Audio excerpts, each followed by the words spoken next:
I found the photograph at an estate sale in Providence, Rhode Island. It was a Saturday in November, one of those grey autumn days when the clouds hang low and the air carries the dampness of approaching winter. The sale was being held at a Victorian mansion on the east side, clearing out decades of accumulated belongings after the last family member had passed away. Among the items was a photograph, perhaps 12 by 16 inches, showing what appeared to be a proud couple with their quadruplet babies. The photograph, taken in a studio setting in 1900, showed two adults posed formally. The mother on the left, appearing to be in her late 20s, wore a black cardigan and held two newborn babies in her lap. The father on the right, in his early 30s, wore a suit and tie and also held two newborn babies. Both parents stared at the camera with expressions that seemed formal at first glance, typical of turn-of-the-century photography. But when I looked closely at the babies, all four of them, something made my blood run cold. Their faces were too perfect, too smooth, too identical. Their skin had an unnaturally waxy quality. Their eyes were glassy and fixed, staring at nothing. Their bodies were positioned with strange rigidity, held in poses that real infants could not maintain. And most disturbing of all, their faces showed absolutely no variation in expression, no slight movements, no natural asymmetry, nothing that would indicate they were living children. They looked like dolls, because they were dolls. The estate sale coordinator noticed my interest. "That's the Carlyle family," she said quietly.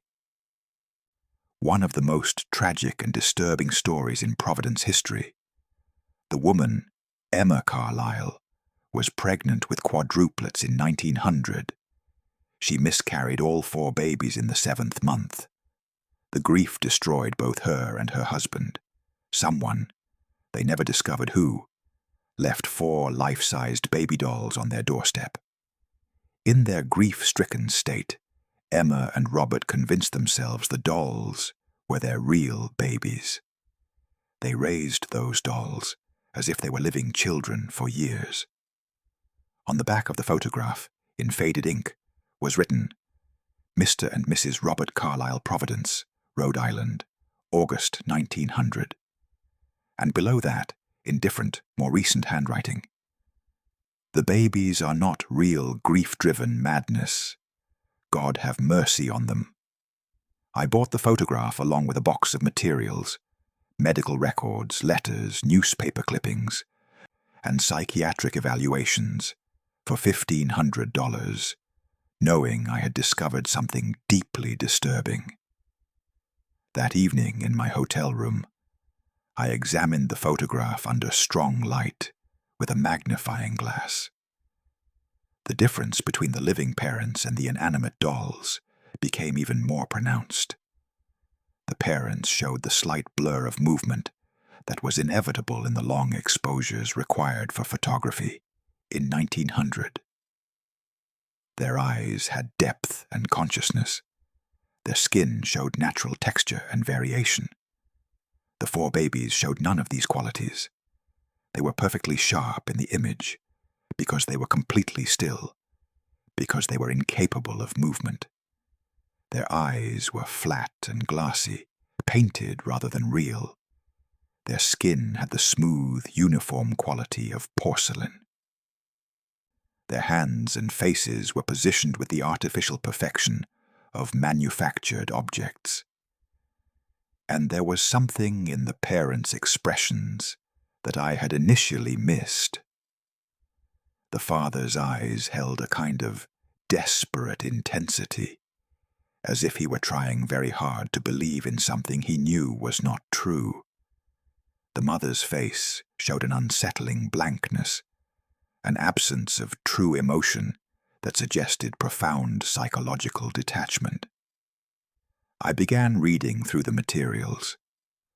What emerged was one of the most heartbreaking stories I had encountered.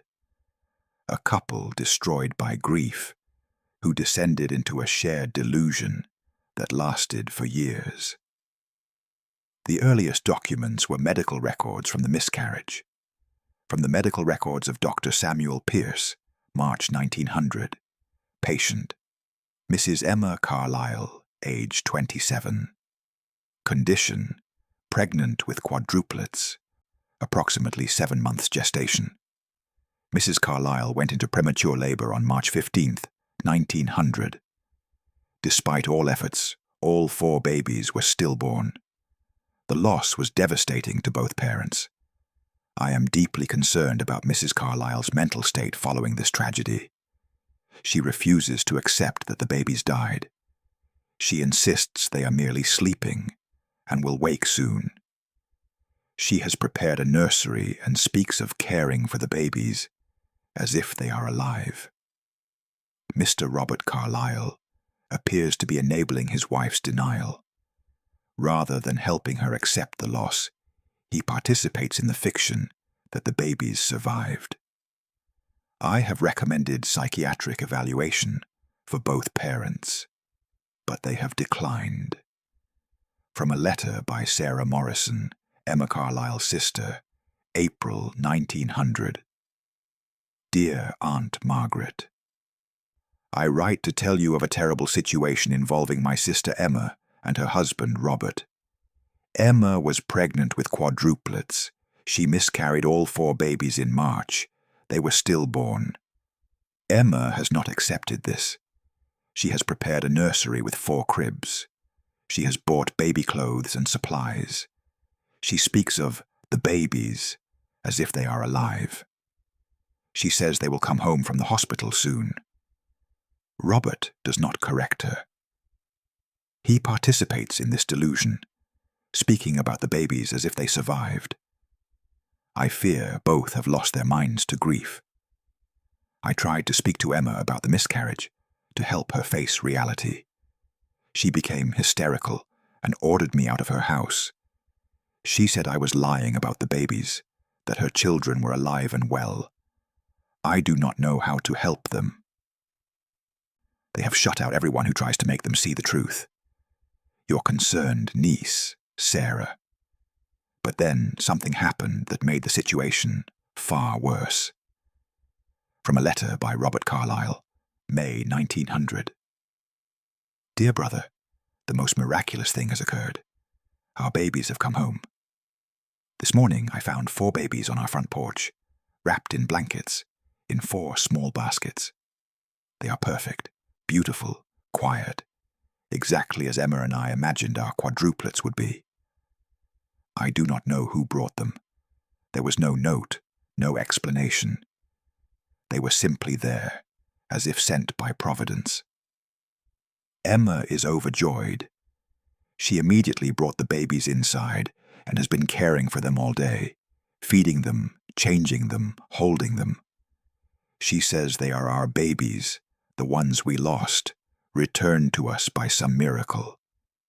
I know this sounds impossible. I know it defies explanation, but when I look at these babies, when I hold them, I feel such peace.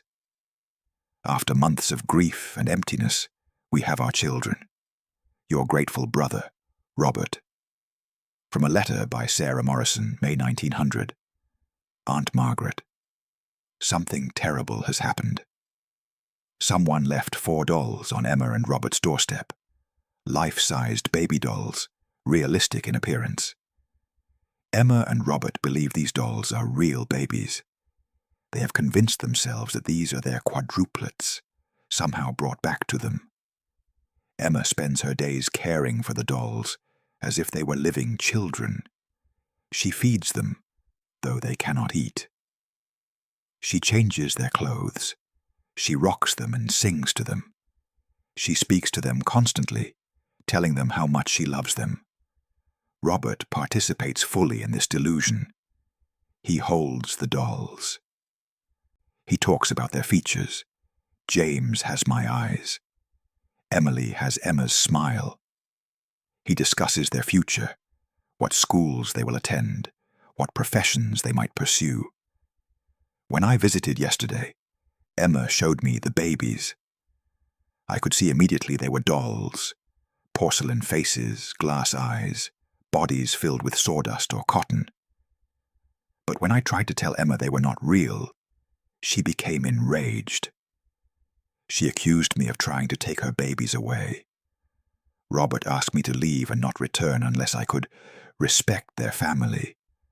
I am terrified for them. This is not grief. This is madness. And I do not know who left those dolls or why. But whoever did has enabled their descent into complete delusion. Your deeply concerned niece, Sarah, from the diary of Dr. Samuel Pierce.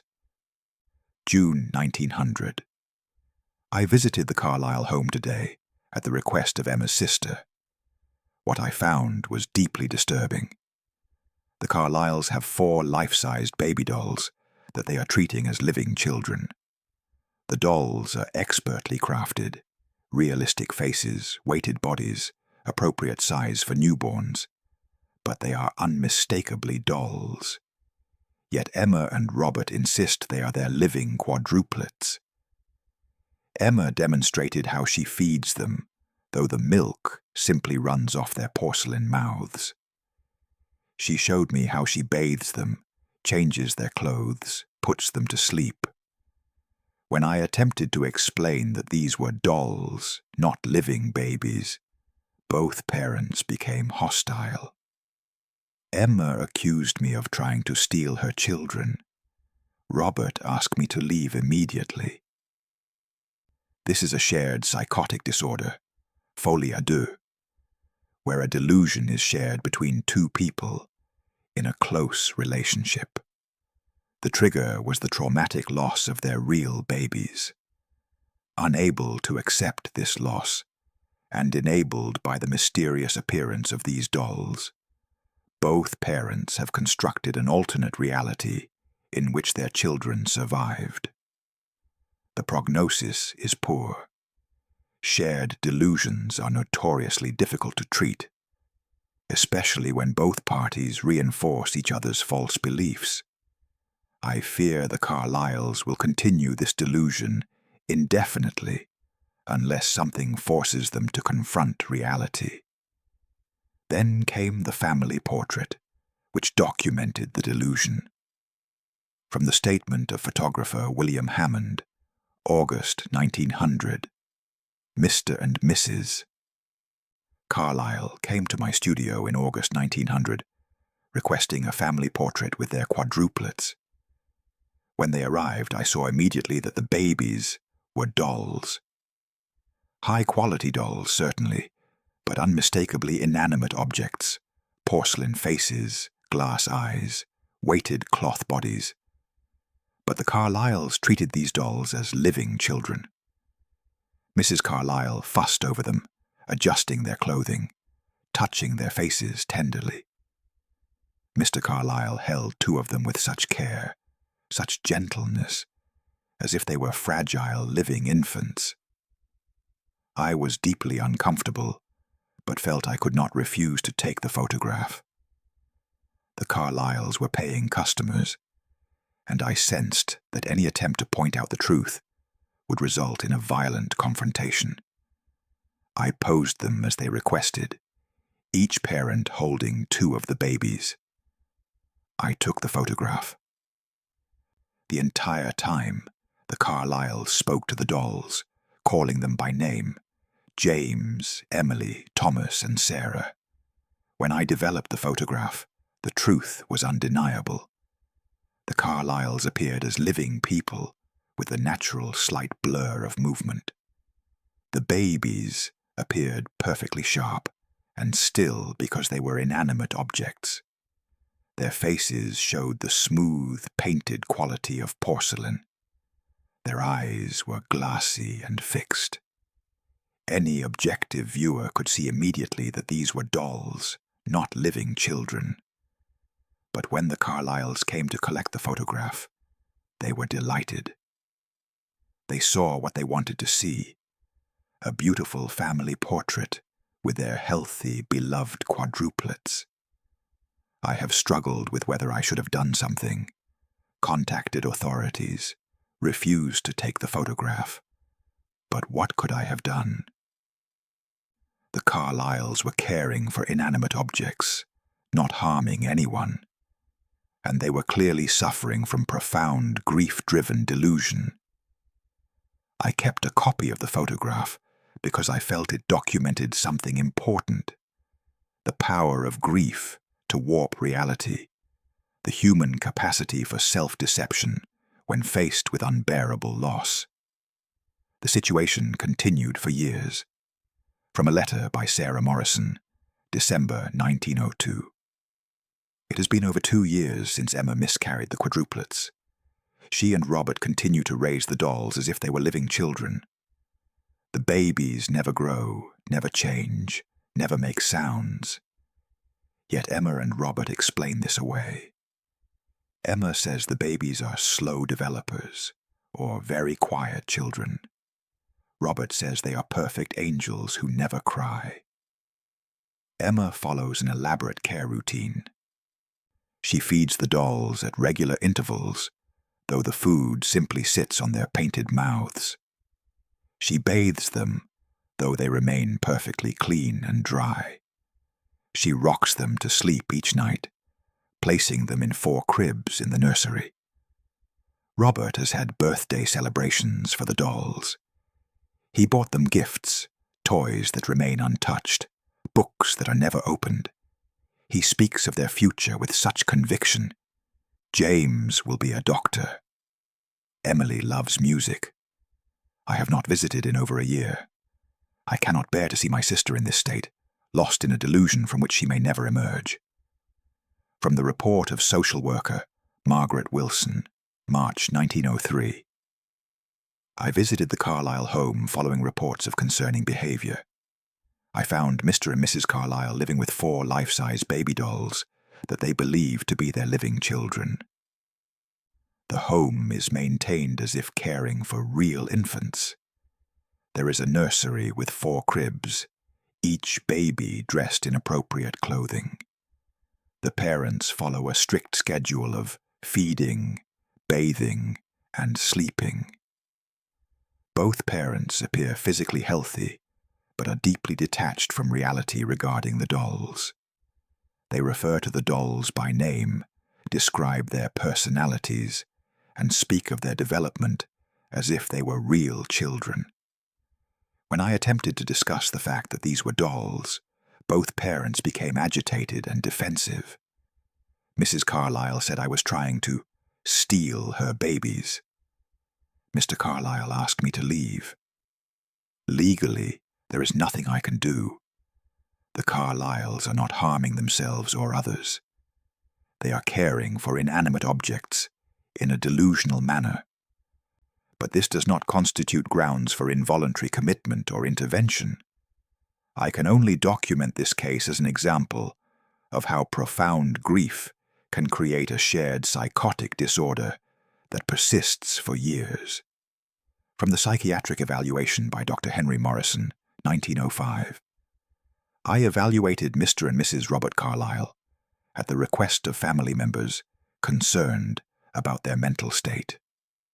Both exhibit shared psychotic disorder centered on the belief that 4 dolls are their living children. This delusion originated following the stillbirth of actual quadruplets in 1900. When dolls appeared mysteriously on their doorstep, the Carlyles, in their grief-stricken state, accepted them as their real children returned. The delusion has persisted for 5 years, with no signs of resolution. Both parents care for the dolls, with elaborate daily routines. They have created extensive backstories for each child's personality and interests. They celebrate the dolls' birthdays and speak of their future. What makes this case particularly intractable is that both parents reinforce each other's delusion. Neither challenges the false reality. Together, they have constructed an entire world in which their children are alive and well. Treatment would require separating the parents and forcing confrontation with reality by removing the dolls. However, given the depth of their delusion and the years it has persisted, such intervention could be psychologically devastating or even fatal. My recommendation is continued observation, but no active intervention unless the situation deteriorates further. I found one final document, a letter written in 1920 by a neighbor who had known the Carlyles. From a letter by Dorothy Bennett, 1920. I lived next door to Robert and Emma Carlyle for 15 years. I witnessed their descent into and continuation of the delusion that 4 dolls were their living children. The dolls arrived mysteriously in May 1900, just weeks after Emma miscarried quadruplets. To this day, no one knows who left them. Some believed it was a cruel prank. Others thought it was a misguided attempt to comfort the grieving couple.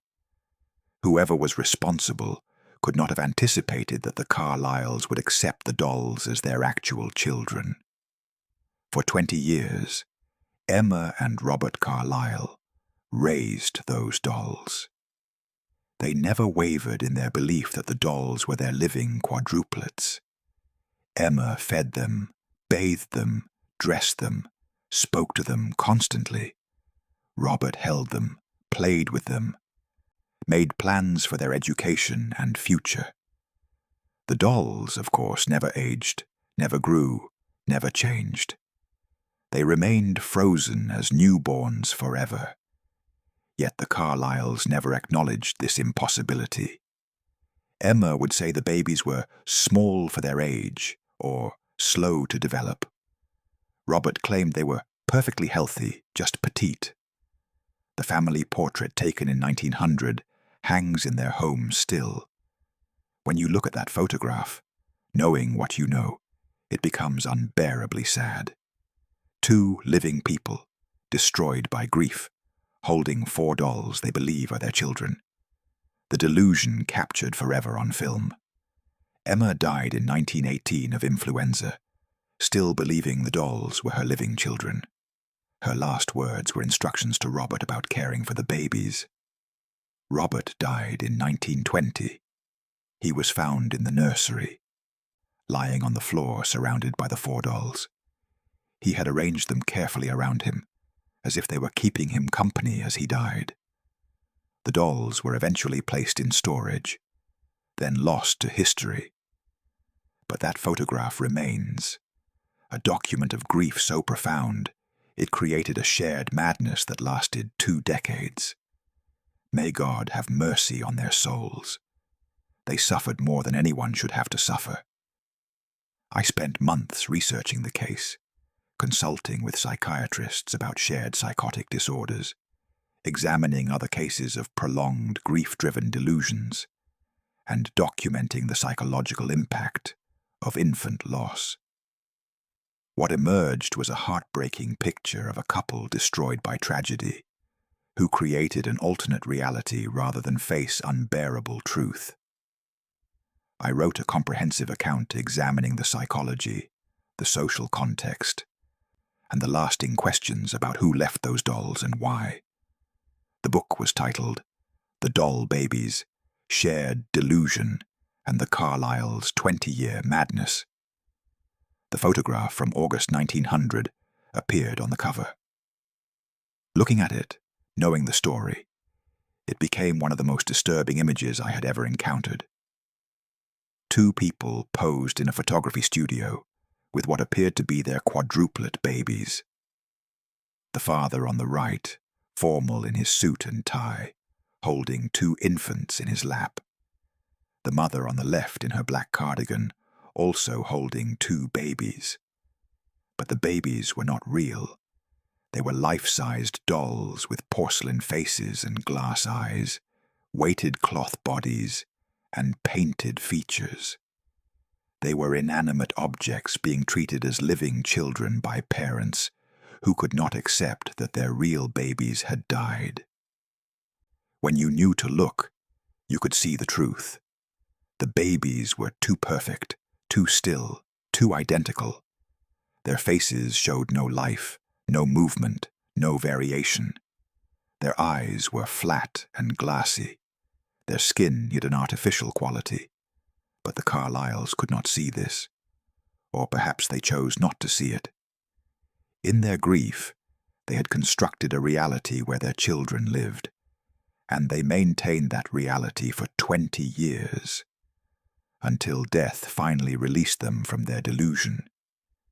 The photograph documented that delusion, a couple so destroyed by loss that they convinced themselves 4 dolls were their living quadruplets, and lived that lie until they died.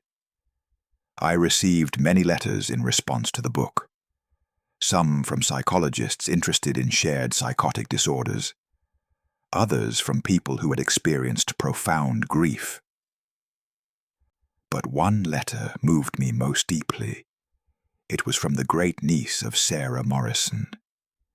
Dear Dr. Morrison, thank you for researching and documenting this tragic story with such compassion.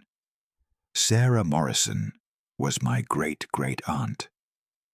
She carried guilt about Emma and Robert Carlyle for her entire life. She felt she should have done more to help them, should have found some way to break through their delusion. But what could she have done? They had lost 4 babies, a loss so devastating they could not survive it with their sanity intact. When those dolls appeared, they seized on them as a lifeline, a way to avoid facing the unbearable truth. And they clung to that fiction for 20 years. That photograph from 1900 breaks my heart every time I see it. 2 people who should have been grieving, should have been healing, instead posed with 4 dolls they believed were their children. The delusion captured and preserved forever. Thank you for honoring their memory and helping people understand how grief, when combined with tragedy and perhaps enabled by an unknown person's terrible gift, can create a madness that lasts a lifetime. Sincerely, Rebecca Morrison Fletcher. The photograph now hangs in my study as a reminder of the terrible power of grief and the human capacity for self-deception when faced with unbearable loss. 2 people in Providence in 1900 posed with what they believed were their quadruplet children, but the babies were not real. They were dolls, expertly crafted, life-sized, weighted and detailed enough to allow the fiction to persist. Dolls that appeared mysteriously after a devastating miscarriage. Dolls that 2 grief-stricken people accepted as their living children and raised for 20 years.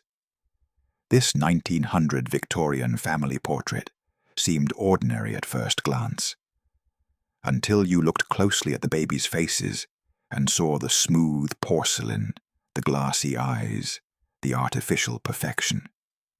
Until you learned those babies were dolls given to a couple who had lost their real quadruplets, dolls that enabled a grief-driven delusion that lasted 2 decades. Until you understood this photograph documented not a family but a tragedy. 2 people so destroyed by loss they could not face reality, captured forever holding inanimate objects they believed were their children. A photograph that preserved evidence of how grief can warp reality, how loss can break the mind, and how 2 people can live in a shared delusion for decades rather than face a truth too painful to bear. That's the eerie truth in this image from August 1900. The portrait seemed ordinary, until they looked at the babies' faces